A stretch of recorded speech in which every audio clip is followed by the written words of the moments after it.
qu'il démissionne. C'est de la poudre de perlimpinpin. Nous avons les moyens et la volonté de nous retrouver autour de valeurs et d'objectifs communs. Et donc la suite de notre carrefour politique sur Radio J, et nous sommes avec Alexis Lacroix, directeur de la rédaction d'Actu-J. Bonjour Alexis. Bonjour Eva. Ravi de vous retrouver chaque mardi.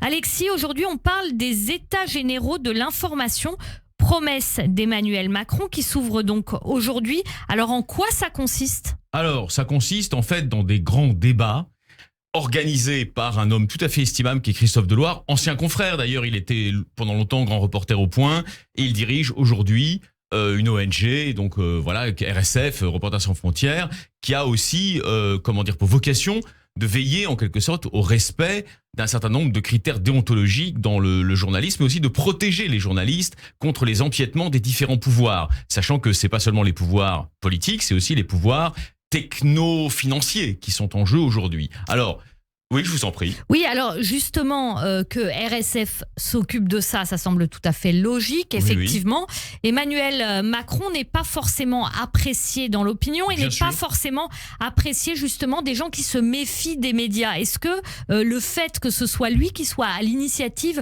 de ce projet, finalement, c'est pas un peu contre-productif ? Alors, je vais vous répondre avec mon honnêteté parfois cash et désarmante, peut-être pour vous. Je ne sais pas.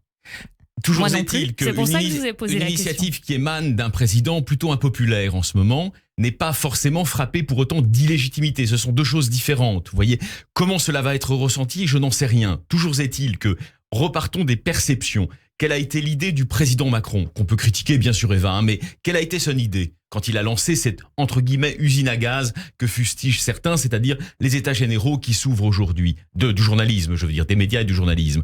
C'était deux choses. C'était d'abord, il faut être lucide et vague, et ici on essaye de parler vrai toujours avec nos auditeurs, c'est le minimum de respect qu'on leur doit. La chute de crédibilité de nombreux médias dans l'opinion française. On peut critiquer l'opinion, mais c'est comme ça. Si vous voulez, on est mal classé, aussi mal classé que les garagistes. C'est peu dire, vous le savez, d'ailleurs, on peut sourire, mais c'est vrai. Oui. Bon, ça c'est le premier point. Et ce phénomène, toutes les études d'opinion en attestent, s'est aggravé, on va dire, ces 30 ou 40 dernières années. Elle est loin l'époque où on buvait les paroles de Pierre Lazareff, ou de Michel Drucker comme parole d'évangile. C'est fini. C'est fini. Aujourd'hui, les gens sont naturellement soupçonneux des différents discours médiatiques de toute teneur d'ailleurs. Malgré le pluralisme, et ça aussi il faut le consacrer, malgré le pluralisme de la presse française. Qui est réel, mais en tout cas, c'est vrai que nous avons collectivement, il faut le prendre sur nous avons un problème de crédibilité. Voilà. Beaucoup de Français, à tort ou à raison, on n'entre pas dans les détails, mais si nous repartons des perceptions et donc aussi de ce que le président de la République, avec ses équipes, a saisi. Nous avons un problème global de crédibilité, ce qui ne veut pas dire que nous faisons mal notre travail. Ce sont deux choses différentes.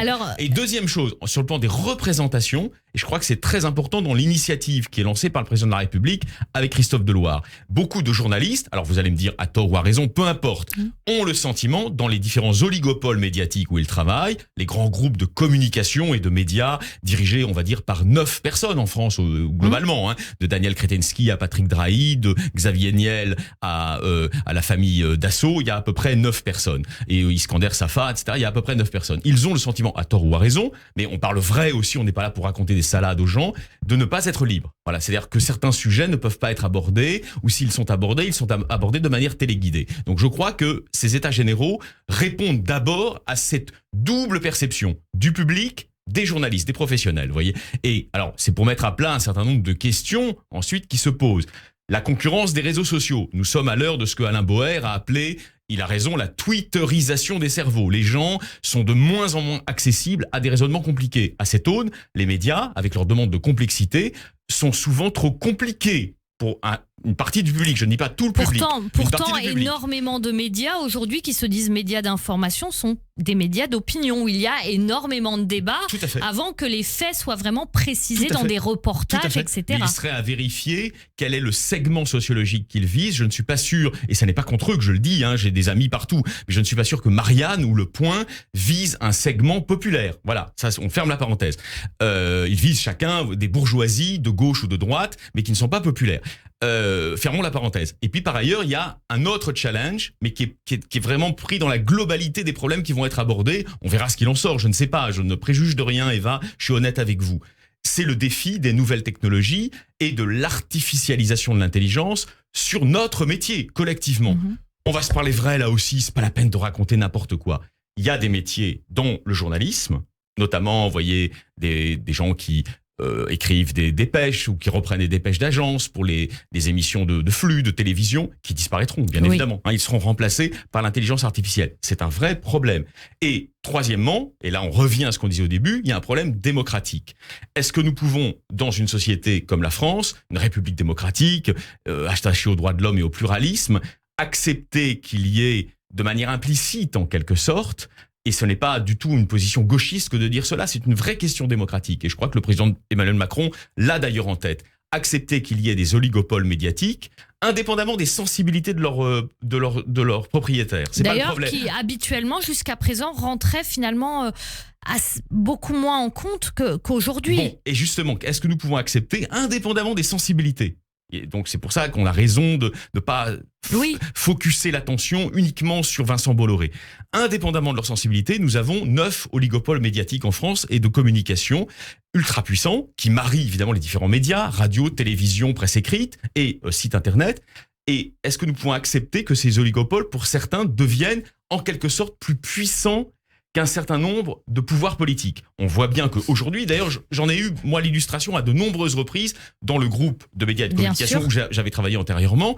Je vous assure que les ministres, même les ministres les plus importants du gouvernement, ils avaient le petit doigt sur la couture du pantalon quand ils venaient dans ce groupe de communication. Qu'est-ce que ça veut dire? Ça veut dire que nous sommes entrés à l'ère de l'État séducteur, comme disait Régis Debray. C'est-à-dire que l'État, au fond, potentiellement a moins de pouvoir, et ses représentants, les ministres, ont moins de pouvoir que ceux qui dirigent les grands groupes de médias. C'est un problème démocratique, non pas de pluralisme là en l'occurrence, mais d'équilibre des pouvoirs. Une démocratie est fondée sur l'équilibre des pouvoirs. Si le pouvoir exécutif est dépassé par des gens qui aujourd'hui accumulent en quelque sorte, comme Citizen Kane en quelque sorte, accumulent de l'influence et du pouvoir, il y a un vrai problème démocratique au-delà de la question de la crédibilité. La question donc se pose, on y reviendra bien sûr, j'en suis sûre, avec vous Alexis Lacroix, directeur de la rédaction d'Actu J. Merci beaucoup. Qui n'est pas Radio J, 14h.